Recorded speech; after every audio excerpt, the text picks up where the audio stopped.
Welcome to Grung TV, the entertainment hub for news, views, reviews, and gossip.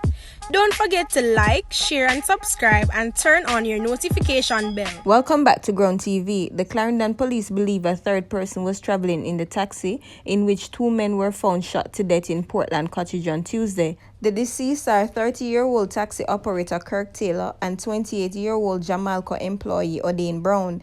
They were both from Hales in Clarendon. Superintendent Christopher Phillips, head of operations of the Clarendon Police, said the men had bullet wounds to the head, and based on where the spent shell casings were found, it's believed a third person might be in the vehicle. He urged residents in the area to share whatever information they may have that could assist in the investigation. Shortly after 6 o'clock, explosions were heard in the vicinity of Portland Cottage and Rocky Point Crossing.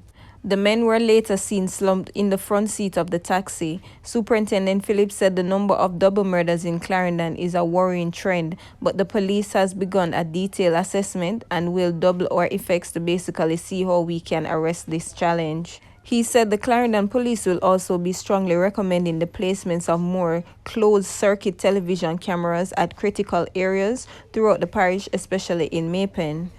The Kingston Eastern Police seized a M16 rifle, a magazine, 148 rounds of 5.5 cartridges, and 4 9mm magazines during an intelligence-driven operation on Oliver Road in Rockford area. The weapon was found on the roof of a church in the area. The Mandeville police in Manchester have commenced an investigation surrounding the death of a man who was stabbed multiple times during a domestic dispute with another man in Knockpatrick, Manchester on Tuesday, February 23rd. The deceased had been identified as 33-year-old Steve Morrison, labourer of Tower Street, also in Knockpatrick, Manchester. Reports by the police are that about 4:30 p.m. a dispute developed between Morris and the accused when a knife was brought into play.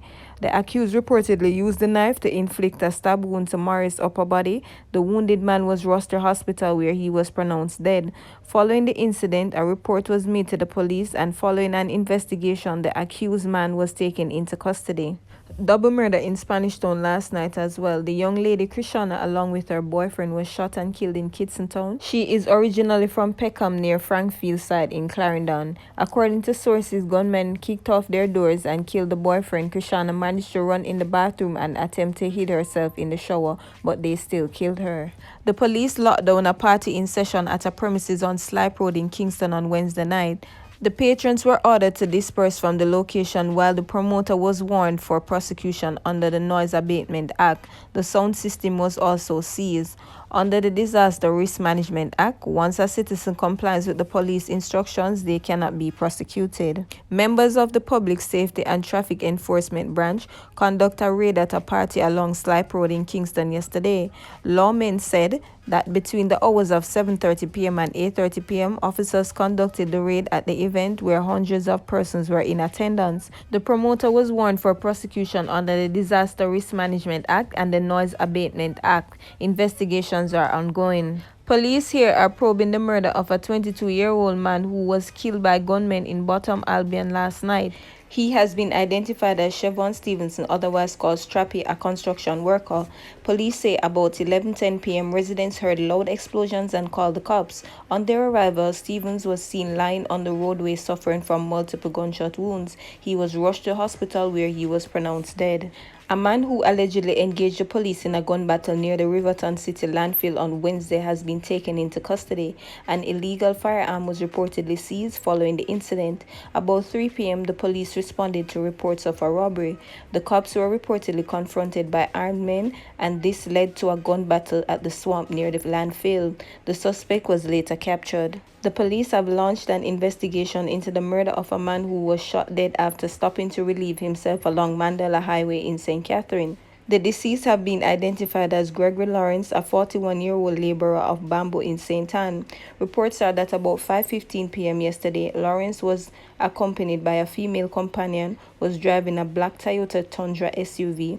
Upon reaching a section of the roadway, he reportedly pulled over, urinated, and returned to the vehicle. A motorcycle reportedly pulled up and its driver engaged him in a conversation. A second man is reported to have then approached Lawrence and brandished a firearm and shot him in the neck and shoulder. The gunman then turned the weapon on the female. Both parties were assisted to the Spanish Town General Hospital, where Lawrence was pronounced dead. The injured woman is being treated for her wounds.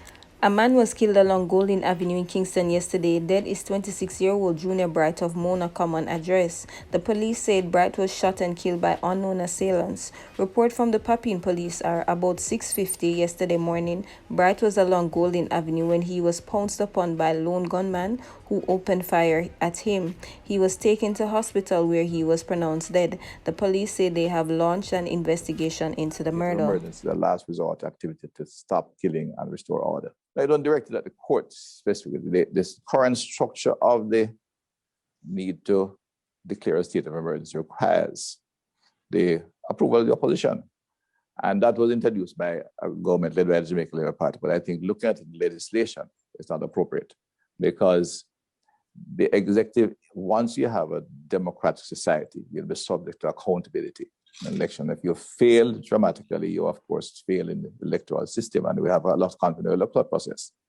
And where the elected government sees the need for that kind of activity, I think it should be allowed to proceed.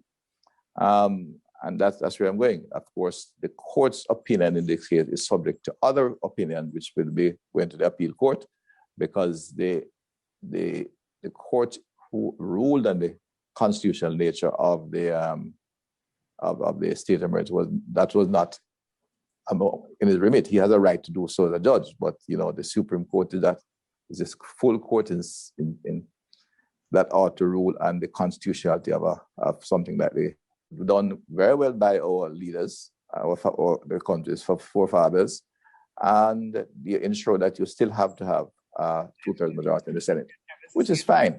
But I'm just saying there are certain things when you may limit the time which you have it for, you may limit the regulations by law, but you do have a situation where a country does move.